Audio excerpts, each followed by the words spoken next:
Hi guys, and welcome back to Malt Box, the non-chill filtered whiskey blog. I'm Andy and I'm back here today with another whiskey review.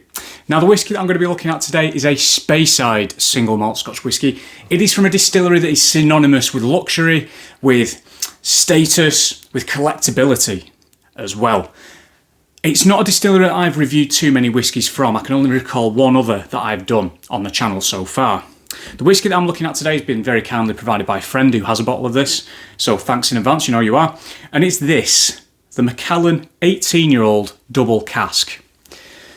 So Macallan 18 Double Cask, I've got about half the sample left. So this isn't, a bottle that I own, it's something that's been provided by a friend. So not the company, just a friend. So again, as always, even when I do get samples from companies or people, I'm always impartial to it when I approach it, genuinely. So this is bottled at 43%. It is chill filtered, I believe. However, it is natural colour. It's an 18-year-old, again, just to reiterate, so it's 18 years old, double cask. Now the reason it is called double cask is because this has been matured in American oak and I believe European oak, French oak potentially, where they have seasoned those casks with Oloroso. Now to me that doesn't make them sherry casks. They did not contain sherry originally, they are just casks that have been built and they've basically had sherry put into them for a period of time to season that wood, to impart some of that colour and sherry flavour. But these are not casks that necessarily came from the relevant sherry bodegas in Spain, in Jerez for example. So Oloroso seasoned cask, that's an important difference, it's seasoned. Seasoned, not a full sherry cask. Now Macallan is very famous for using sherry casks. It's one of its selling points. It uses sherry a lot. A lot of their whiskies, if not all their current range, are natural colour. They are, however, generally speaking, all chill filtered and they are all bottled at a lower strength. Now 43%, it's not too dissimilar from 46, but really that extra 3% doesn't give you anything from 40% in my view, in my previous experience. You notice that step up when you get to about 46, 47, 48. But let's see what this has got to offer. So colour, a nice deep copper, and it is natural colour. I always comment on the colour when it's natural, however if it's not, I'm just going to ignore it. Some nice legs on the glass that are forming quite fast. One other thing before we get started. Alright, I might as well address it. The elephant in the room. How much does this cost?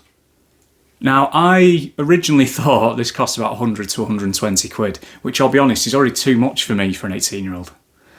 The Glendronach Allardyce is 100 quid nowadays, and that's an 18-year-old. And I'm like, even then, I'm like, yeah, do you know what? That's too expensive for me nowadays. I had a bottle of it and I've not bought one since. I'll pick it up on sale, for example. However, this 18-year-old retails at £250. Sometimes even more. I believe on some luxury retailers such as Selfridges, Harvey Nichols, it's over £300. I don't normally review whiskies that cost this much because these are not normally attainable for your average whiskey drinker. And for an 18-year-old, I already know that that's too much money. But let's see what this has to offer in terms of the whiskey itself rather than the gumph around it and the marketing and luxury image, etc. Let's see what the whiskey's got, because there's a reason that Macallan is popular.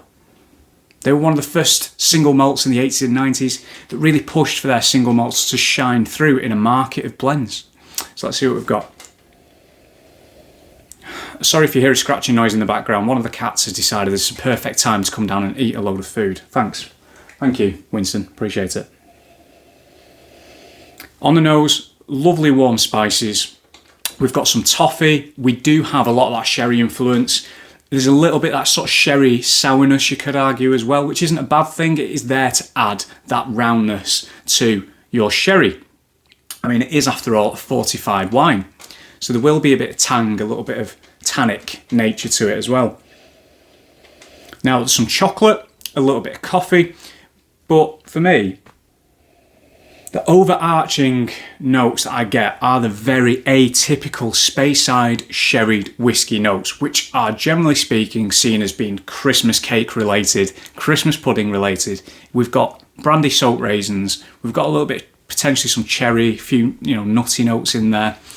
It is incredibly Christmassy. It might as well actually be made at this point from blended reindeer. It is that Christmassy. Matured in Santa's sack, which, actually now I've said it, sounds terrible, doesn't it?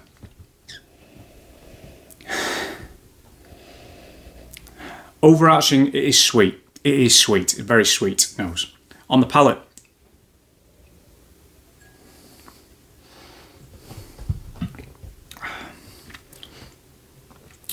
considering it's chill filtered, the texture is actually not too bad. There is a bit of oiliness to it.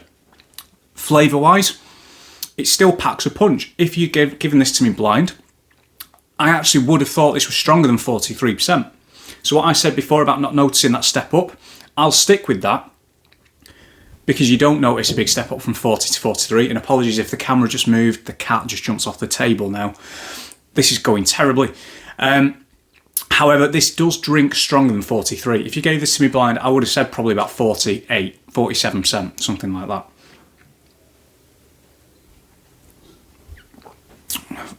Flavour-wise, yes, it's there again. It's the sweetness. The Christmas cakey elements are there. They're all there. Raisins, nuttiness, brown sugar, brandy. And again, that goes back to the sherry. Let's not forget, it's fortified wine. It's fortified with something. Generally, some form of brandy. There is a relatively, well, I'll say medium length finish. Cinnamon, it's getting a little bit hot. Spices coming back again. And some of those spices on the palate as well, they are your atypical Christmas spices. You've got cinnamon, nutmeg, that kind of vibe. Just one last one, let's have a...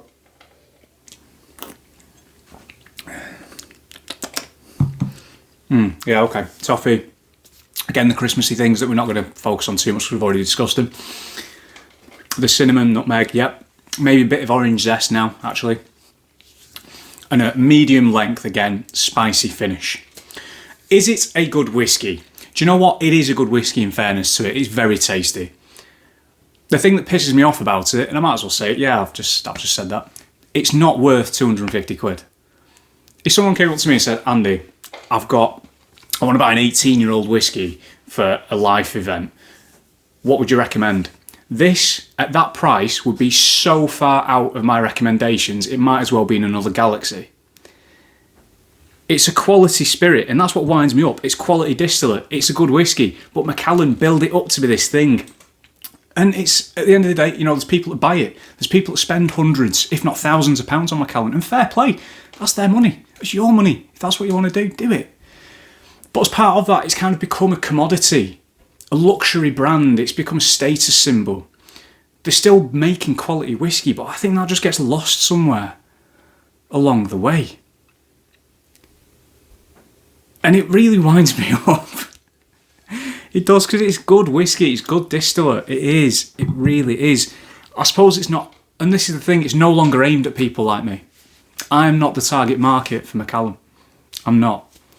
You know, I don't have a big Rolex and smoke cigars and have a boat, or abuse human rights laws or anything like that. I'm not some billionaire oligarch. This is the kind of whiskey to me that, you know, you walk into a room full of people, you know, talking about their bank accounts, and there's a lot of Ferraris parked outside, and I don't really fit in with that crowd.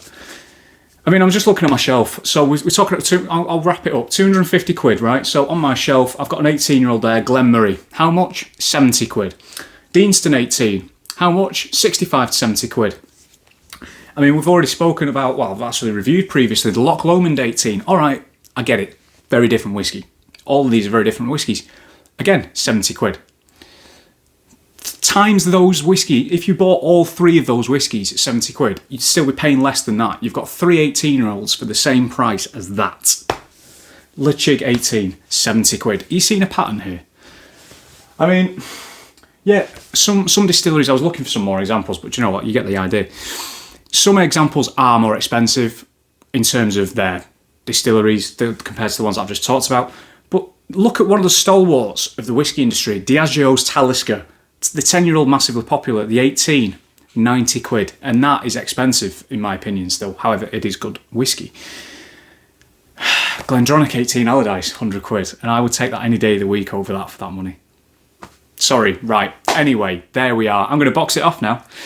So that was the Macallan 18-year-old double cask at 43%. Thank you very much for watching, guys. I'm on Twitter at Maltbox, Instagram at Maltbox Whisky. See you soon.